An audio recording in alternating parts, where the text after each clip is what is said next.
আজকের session domain and range of the function. এই domain and range of the ফাংশনের আমরা এর আগে অনেকগুলো ক্লাস দিয়েছি, সেই ক্লাসগুলো যারা মিস করেছো অবশ্যই দেখে নেবে। আজকে domain and range of the function আমরা একটা প্রোডাকশন ফাংশন নিয়ে তার কস্ট ফাংশন নিয়ে আমরা দেখাবো সেখানে ডোমেন কিভাবে বের করবে বা কস্ট কিভাবে বের করবে, টোটাল কস্ট কিভাবে বের করবে।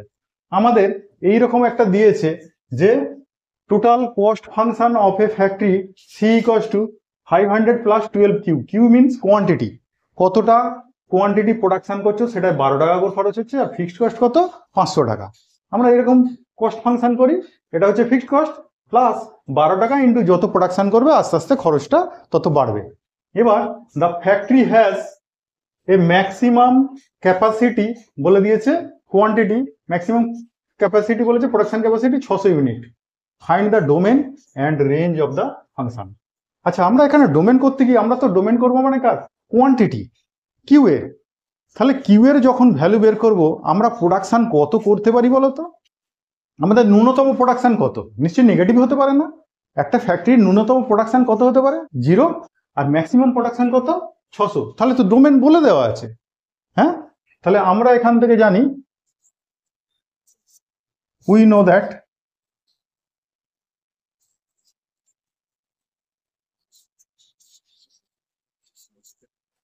আচ্ছা মিনটা আগে লিখি, ম্যাক্স আগে লিখছি, লেখাটা ঠিক হবে না।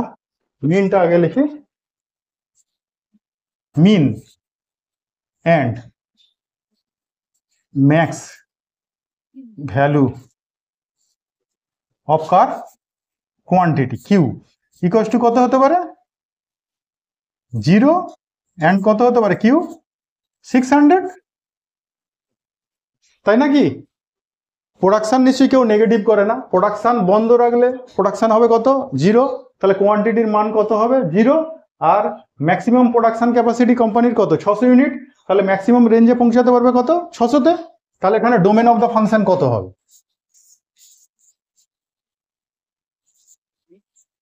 ডোমেন অফ দ্য ফাংশন যেখানে কিউ এর মান, ডোমেন অফ দ্য ফাংশন হচ্ছে কিউ, কিউ কত হবে greater than 0, greater equals to 0 আর লেস ইকুয়ালস টু কত 600। এটা কি ডি ইকুয়াল টু আর এর মান, তাহলে মডিউলাসে দিলাম, ঠিক আছে। তাহলে D equals to R modulus R এর মান, গ্রেটার ইকুয়ালস টু কত হতে পারে 0 আর লেস ইকুয়ালস টু কত হতে পারে 600, মানে 600 বা তার কম প্রোডাকশন করবে, আর 0 থেকে 0 সঙ্গে সমান বা তার বেশি প্রোডাকশন করবে। তাহলে এটা হচ্ছে তার ডোমেন। এবার যদি এটা ডোমেন হয়, আমরা তো ইকুয়েশন পেয়েছিলাম যে C equals to 500 plus 12 Q. তাহলে হোয়েন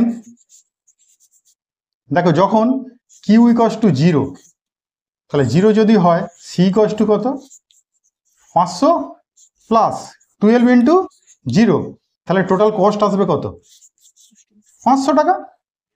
তার ফিক্সড কস্টটা তো হবেই, প্রোডাকশন না করলেও তাকে ফিক্সড কস্ট করতেই হবে 500 টাকা, তাহলে সেটা দিতেই হবে। তাই যে দারোয়ান গার্ড দিচ্ছে তাকে তো মাইনে দিতেই হবে, তাহলে এটা হচ্ছে 500 টাকা খরচ হবেই।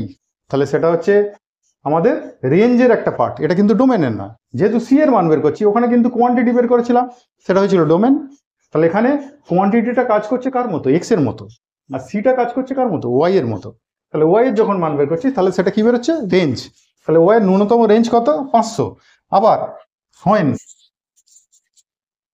কোয়ান্টিটি ইকুয়ালস টু 600 যদি হয়, তাহলে সেখান থেকে টোটাল কস্ট কত হবে 500 প্লাস 12 ইন্টু কিউ মানে 600, তাহলে কত হচ্ছে 500 টাকা তো ফিক্সড কস্ট হচ্ছেই, এটা 7200, তাহলে টোটাল করে কত হচ্ছে 7700। তাহলে রেঞ্জ অফ দ্য ফাংশন এখানটা লিখলাম।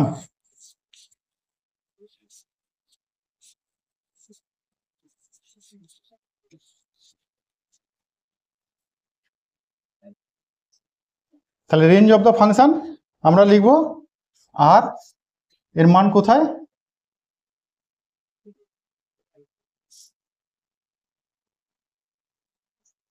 সি এর মান গ্রেটার দেন কত হবে 500 টাকা, বা গ্রেটার ইকুয়ালস টু বলতে পারি 500-র সঙ্গে সমান বা 500 টাকার থেকে বেশি, আর লেস ইকুয়াল টু কত হবে? 7700 বা তার কম। ম্যাক্সিমাম প্রোডাকশন করলে 7700 টাকা, হ্যাঁ, আর যদি প্রোডাকশন না করি তাহলে 500 টাকা, তাহলে 500 সঙ্গে সমান বা তার বেশি হতে পারে, আর 7700 বা তার কম হতে পারে। তাহলে এটাই হলো রেঞ্জ, আর এটা হলো এই উপরেরটা হলো ডোমেন। তাহলে এরকম যদি তোমাদের কোনো প্রোডাকশন ফাংশন দেয়, তাহলে প্রোডাকশন ফাংশন থেকে সেখান থেকে কিন্তু তোমরা কোনো একটা ফাংশনের ডোমেন বা রেঞ্জ বের করতে পারবে। তাহলে এইভাবে বের করবে, ঠিক আছে। আর এই রকম কনসেপ্টগুলো মাথায় রাখতে হবে যে একটা ফ্যাক্টরি সে যখন প্রোডাকশন করে, তার প্রোডাকশন ফাংশন যদি দেয় বা তার কস্ট ফাংশন যদি দেয়, তাহলে আমরা জানি যে তার সব থেকে ন্যূনতম প্রোডাকশন কত হতে পারে? 0।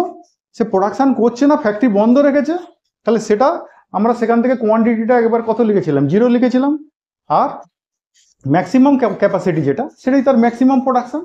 তাহলে সেইটাই হয়ে যাচ্ছে তা কি বলতো, তার ডোমেন।